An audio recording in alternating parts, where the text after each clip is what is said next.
हिंदुस्तान में भक्ति की प्राचीनतम मान्यता है, लेकिन कुछ दशकों से भक्ति की आड़ में अंधभक्ति खूब फली फूली है। इंसान को अगर कोई थोड़ा सा दुख होता है तो वो सीधे ढोंगी बाबाओं के शरण में पहुंच जाते हैं। हमारी उसी कमजोरी का ये बाबा फायदा उठाते हैं। फर्जी बाबाओं की फौज खड़ी करने वाले हम खुद हैं। यह ठीक है कि श्रद्धा में बुद्धि नहीं चलती, तर्क नहीं चलता, लेकिन यह भी तो पूछा जाए कि साधु बाबा बिना खरीदे सेब या कोई मिठाई कैसे ला सकता है। कोई योग नहीं बल्कि जादू है, हाथ की सफाई है। हाँ, सिद्ध योगी इस तरह के आचरण का दिखावा नहीं करते। आज हमारे देश में जगह जगह फर्जी बाबा देखने को मिल रहे हैं। स्वघोषित बाबा स्वामी नित्यानंद का वास्तविक नाम ए राजशेखरन है। उसने पिछले 2019 में खुद का राष्ट्र कैलासा बनाने का दावा किया था। नित्यानंद, जिन पर पिछले करीब 2 सालों से लग चुके हैं कई संगीन आरोप, वो श्रद्धालुओं को पवित्र पानी यानी चरणामृत के नाम पर ड्रग्स मिला हुआ पानी देता था। उनकी कभी सेक्स सीडी सामने आई तो कभी भक्तों से यौन शोषण का आरोप लगा। जनवरी 2011 में अभिनेत्री जूही चावला मुंबई से बेंगलुरु के नजदीक स्थित उसके आश्रम में पहुंची थी। जूही के साथ तब वहां कन्नड़ अभिनेत्री मालविका अविनाश और रंजीता भी मौजूद थी।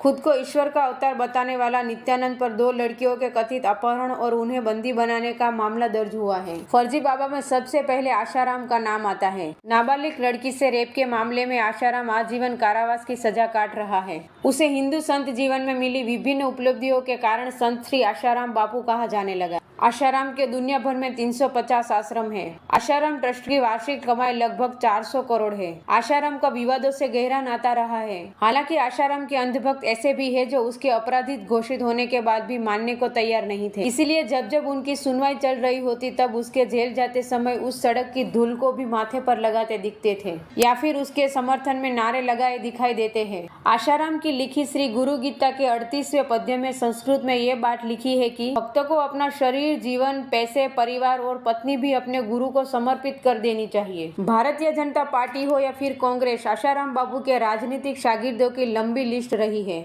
चाहे पूर्व प्रधानमंत्री अटल बिहारी वाजपेयी हो या वर्तमान मंत्री नरेंद्र मोदी, हर कोई बापू का आशीर्वाद लेने उनके आश्रम जाते रहे हैं। कांग्रेस पार्टी के प्रवक्ता मनीष दोशी को लगता है कि इन तमाम आरोपों के बावजूद आशाराम बापू को राजनीतिक संरक्षण प्राप्त है। वो कहते हैं कि भाजपा जानती है कि बापू के आने से जनाधार बढ़ेगा। भाजपा को इस वक्त उनकी बहुत जरूरत है क्योंकि उसका जनाधार खिसक रहा है और आशाराम के समर्थकों या भक्तों की तादाद काफी है। स्वयंभू संत आशाराम को अपने विकास का अधिकांश श्रेय अपने राजनीतिक संबंधों को देना चाहिए। गुजरात में कांग्रेस या भाजपा दोनों की सरकारों ने उनके उत्थान में सहायता की और साथ में उनकी मदद की।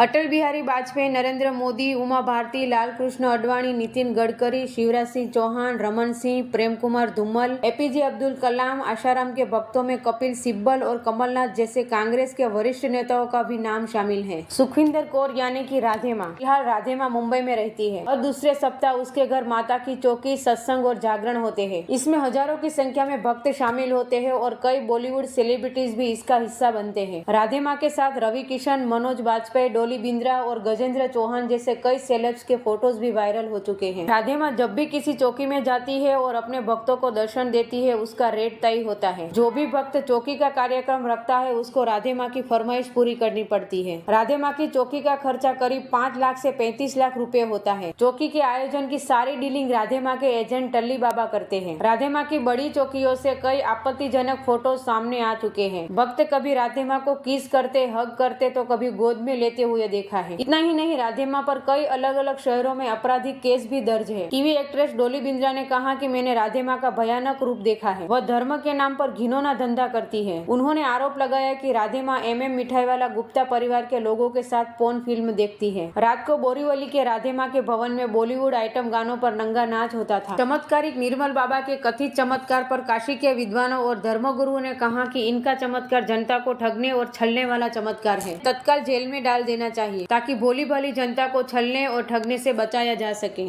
बाबा का कहना है कि जेब में नया पर्स रखा करो और किसी से कहते हैं कि नया बेल्ट लगाया करो और मेरी फोटो पैसा रखने के स्थान पर रखो, धनवान बन जाओगे। लेकिन बाबा कहते हैं कि तुम्हारे पास जो पैसा आएगा उसमें से 10% मेरे अकाउंट में डालना, तभी फायदा होगा। भक्त बाबा के सभी आदेशों का पालन करते हैं और इससे बड़ी तादाद में फोटो भी बिकते हैं। लोग नए नए पर्स और बेल्ट भी ले लेते हैं। क्या किसी के फोटो और नए पर्स बेल्ट लगाने से कोई धनवान हो सकता है? भारत में ऐसे कई फर्जी बाबा है जिसमें भारती देवी, रामपाल, सत्य साईं बाबा, राम कृपाल त्रिपाठी, नारायण साईं, सच्चिदानंद गिरी ओम बाबा, इच्छाधारी भीमानंद, शिव मूर्ति द्विवेदी, स्वामी असीमानंद, ओम नम शिवाय बाबा, कुशमुनि, बृहस्पति गिरी, मलकान गिरी और भी कई ढोंगी और फर्जी बाबा और माताओं की लंबी लिस्ट है। पूर्व साध्वी ने गुरमीत राम रहीम को यौन शोषण की कंपा देने वाली कहानी बयान की जो हमारे समाज में फैली कमजोरियों को उजागर करती है। साध्वी ने आरोप लगाया है कि बाबा हर 6 घंटे पर एक युवती से रेप करता है। गुरमीत राम रहीम के 6 सुरक्षा कर्मियों और 2 समर्थकों पर देशद्रोह का मुकदमा दर्ज हुआ है। कारण है कि उन्होंने कोर्ट परिसर में आईजी को थप्पड़ मारा था। उन्हें यह साहस एक अरसे से पुलिस की चाटुकारिता देखते देखते आया। वे बड़े से बड़े अफसरों को बाबा का आशीर्वाद लेने के लिए घुटनों के बल देखते रहे हैं। बड़े बड़े अफसर थे वो प्राइवेट में मिलते थे और छोटे अधिकारी तो कहीं भी साष्टांग हो जाते थे। बाबा के प्रभाव तले दबे इन्हीं पुलिस वालों को पंचकुला जाते हुए हाथ बांधे देखा था। बाबा या उनके समर्थकों के पास खट्टर को भी थप्पड़ झड़ने का अधिकार था। वे बाबा का सानिध्य पाते रहे, उनसे वोट उगाते रहे। खट्टर ही क्यों, 2014 तक कांग्रेस भी बाबा के पैरों में बिछी रही है। बदले में उन्हें Z+ सिक्योरिटी का गिफ्ट देती रही। यह सब बाबा पर रेप और हत्या का आरोप लगने के बाद हुआ।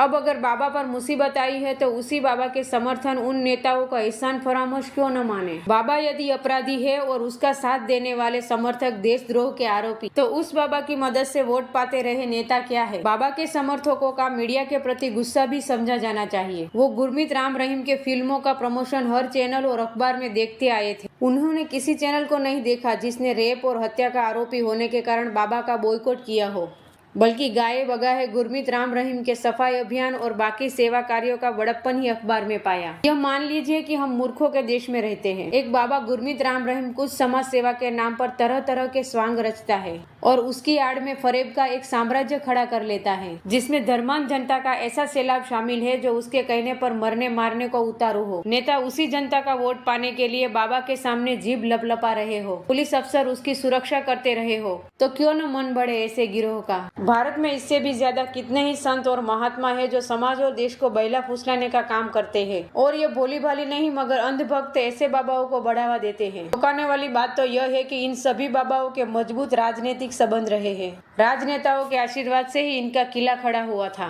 फर्जी संतों ने कईयों की जिंदगी नरक की है, कईयों के घर उजाड़ दिए। गोलगप्पा खिलाकर लोगों की हर समस्या का समाधान करने वाले निर्मल बाबा जैसे ढोंगियों के झांसे में लोग कैसे खींचे चले आते हैं। आज के विज्ञान के युग में क्या इतनी भी समझ नहीं लोगों में? क्या उनका खुद का कोई तर्क नहीं है?